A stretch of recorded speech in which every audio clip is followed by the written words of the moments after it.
Please make yourself known! They called it chicken, but this wasn't food. It was cocaine, hidden in plain sight, smuggled into Britain inside boxes of frozen poultry. Behind it all, a criminal network that moved like a multinational business, slick, ruthless, and built for profit.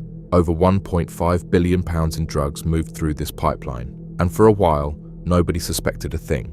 Operating out of Birmingham and beyond, the gang imported high-purity cocaine from Mexico, routed it through Europe, and concealed it in seemingly innocent shipments of frozen meat. What arrived at industrial warehouses looked like standard stock. What left, however, flooded UK streets with narcotics and left a trail of misery in its wake. But like all criminal empires, this one had a flaw. A single police raid on a modest home in Leeds uncovered millions in cocaine and crystal meth. From there, a sprawling investigation unraveled the conspiracy, linking drug drops in Blackburn, encrypted phone deals with Dubai, and drone deliveries to UK prisons. What followed was a nationwide operation involving surveillance, raids, and forensic breakthroughs. By the time it ended, 6 men were behind bars, and one of the UK's largest drug networks lay in ruins. This is the story of the frozen chicken cocaine gang. In every major operation, someone pulls the strings. In this case, it was Harsimran Singh, a man who lived in quiet comfort but ran a criminal enterprise that rivaled some of the most organized drug syndicates in the country. To neighbors, he was unremarkable. To law enforcement, he would become the linchpin of a £1.5 billion smuggling empire.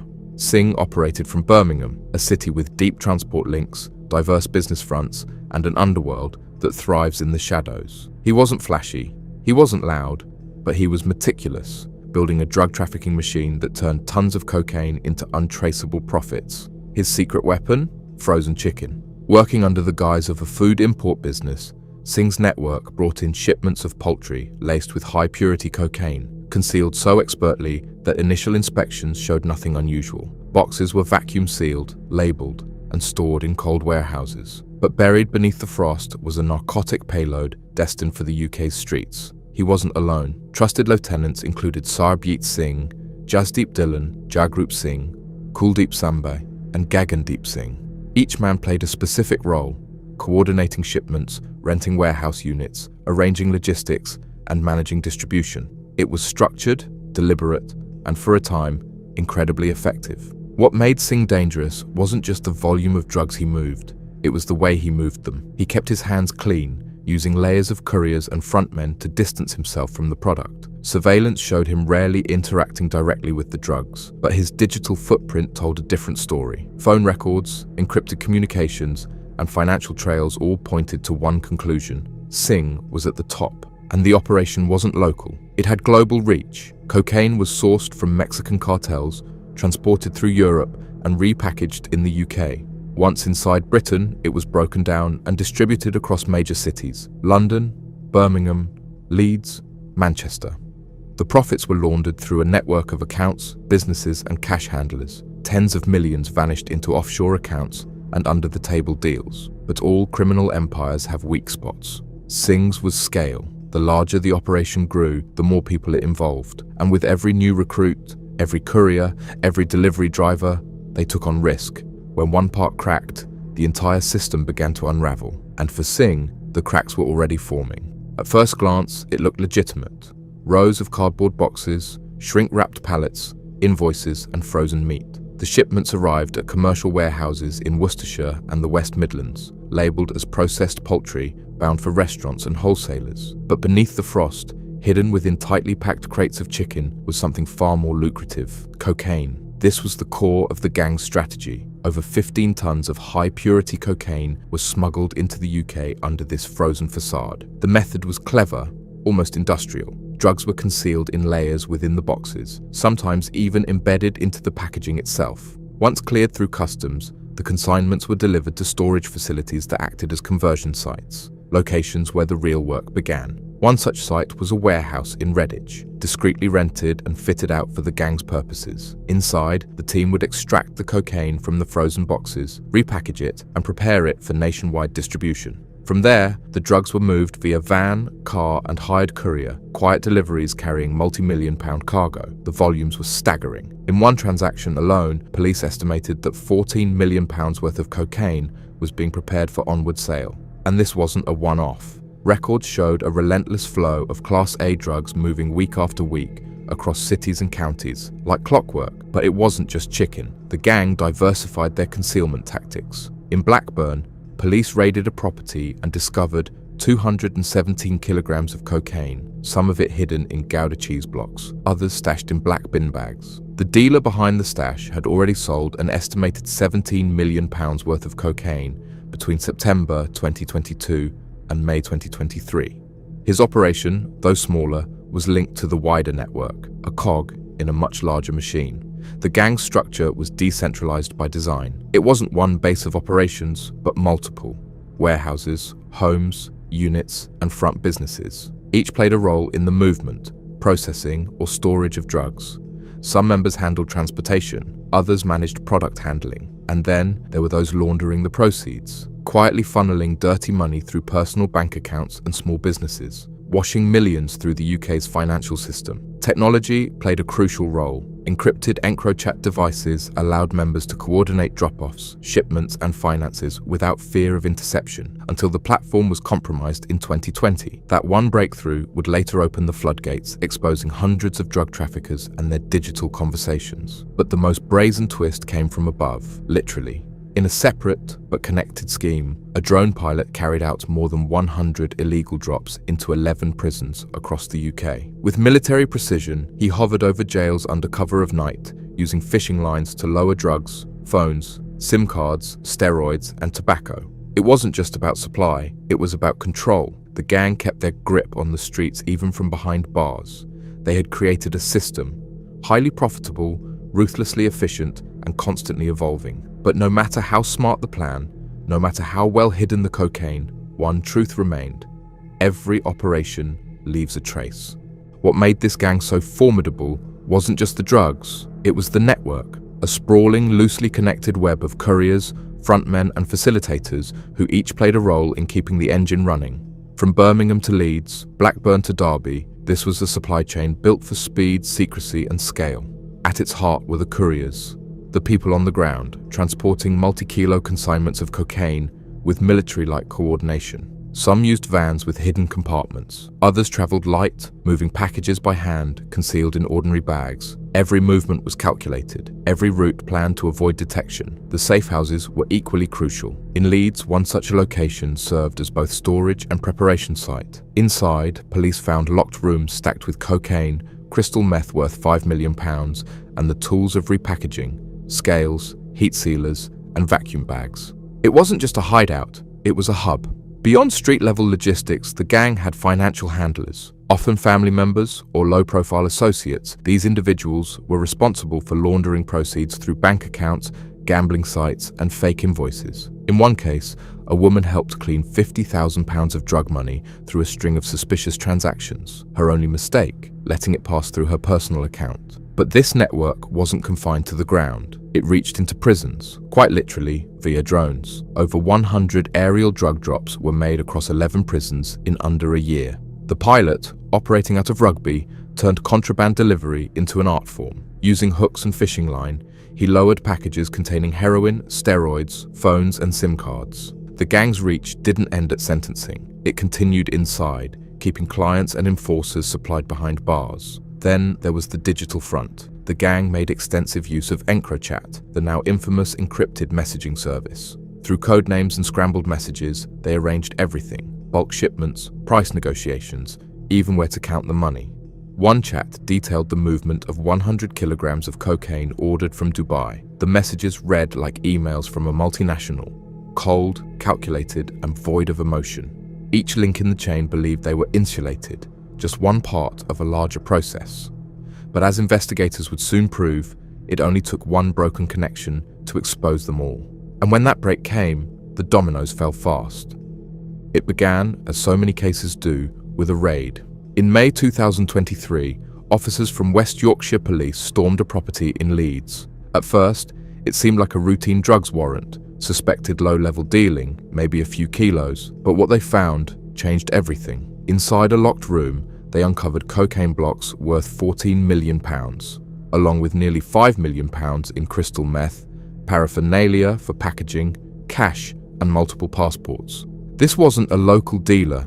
It was a distribution hub. That single raid blew the lid off a far-reaching operation. Within days, the National Crime Agency, West Midlands Police, and Lancashire Constabulary were pooling resources. Analysis of phones, fingerprints, and surveillance footage led investigators to a unit in Blackburn, a quiet spot on the edge of town. What they found there was extraordinary. The warehouse, located at a disused fire station, contained over 200 kilos of cocaine, some stashed in blocks of Gouda cheese, others piled into black bin bags. The unit had been rented by a known associate of the Birmingham gang, and records showed he'd moved 2,000 kilos of cocaine in under 9 months.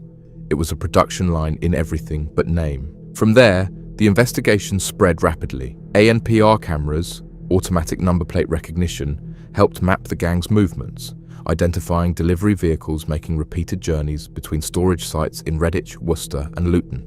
Each stop corresponded with a shipment arrival or major cash movement. One breakthrough came with a simple accident. A drone, used in covert prison drops, crashed inside HMP High Point in Suffolk. When officers retrieved the wreckage, they found SIM cards, drugs, steroids, and mobile phones, along with fishing line and hooks attached for delivery. Data recovered from the drone revealed it had completed over 60 missions across 7 prison sites. The pilot, eventually tracked through GPS and bank transfers, had been paid thousands for his services and was arrested alongside his wife, who had laundered £50,000 of his earnings. Police also zeroed in on the gang's financial trail. Cash counting machines were seized during raids in London apartments, one of which had £530,000 being bundled at the time officers forced entry. Surveillance footage showed gang members, young, inconspicuous men, bringing holdalls packed with notes, calmly walking into these flats as if they were visiting friends. Then came the EncroChat breakthrough. When the encrypted network was compromised in 2020, messages from dozens of UK-based dealers came flooding in. Among them were codenames and conversations directly linking the suspects to Dubai-based suppliers, cash pickups, and logistics planning. The digital evidence was damning. Dates, amounts, GPS locations, even images of wrapped cocaine bricks and product testing videos. Slowly, piece by piece, the operation came into focus. Singh and his inner circle weren't just moving drugs, they were coordinating with international players, using commercial-scale infrastructure and exploiting every loophole they could find. By summer 2023, the case had evolved into a multi-agency international task force. Surveillance intensified. Warrants were signed, and the moment came when police decided to strike. The gang had built their empire in silence, but now the knock on the door had arrived. It happened fast. In August 2023, after months of wiretaps, surveillance, and carefully compiled intelligence, police launched a series of coordinated raids across the UK. At exactly 5 a.m, doors were kicked in from Birmingham to Leeds, Derby to Blackburn. Over 100 officers took part, striking simultaneously at 14 locations. Bodycam footage captured it all. The battering ram crashing through doors, officers shouting commands, suspects caught mid-sleep. In one flat, a man was found hiding in the bathroom. In another, a suspect attempted to climb out of a back window before being dragged back in. In a single morning, the core of the gang's UK operation was dismantled. At the warehouse in Redditch, officers uncovered dozens of sealed boxes of frozen chicken still stacked on pallets. Hidden within them were bricks of cocaine, perfectly vacuum-sealed, untouched, waiting to be distributed. It was the clearest link yet between the commercial facade and the criminal empire. Meanwhile, in London, one apartment raid caught members mid-operation, bundling hundreds of thousands in cash, stacked in neat piles next to high-grade cocaine. A money-counting machine was still running when officers stormed in. The haul, over £530,000 and several kilos of product, ready for street-level distribution. Suspects tried to talk their way out, claiming ignorance or insisting they were storing goods for someone else. But the evidence was too detailed, too damning. Phones were seized, hard drives taken, ledgers photographed. Every corner of their empire had been touched. In total, 6 men were arrested and charged with conspiracy to import and supply Class A drugs.